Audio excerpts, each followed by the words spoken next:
जालन्याच्या लिंबे वडगाव पुनर्वसनात कोट्यवधीचा घोटाळा झालाय। लिंबे वडगावच्या गावकऱ्यांकडून आता हा आरोप केला जातोय।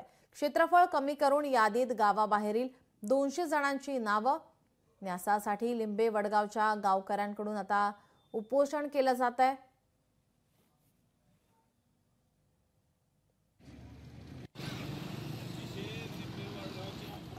हा घोटाळा जर प्रशासनाने याच्यावर लवकरात लवकर दखल नाही घेतली तर आम्ही आंदोलन याच्यापेक्षाही तीव्र करू आणि इथं न्याय मिळाला तर आम्ही या न्याय मिळण्यासाठी न्यायालयातही जाऊ।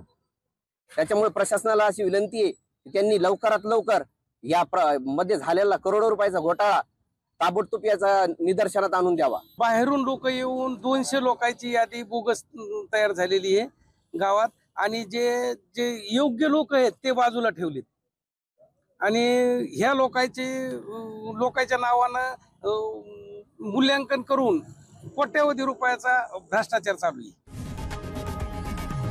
लोकशाही मराठी ऐका, पहा, जागरूक रहा।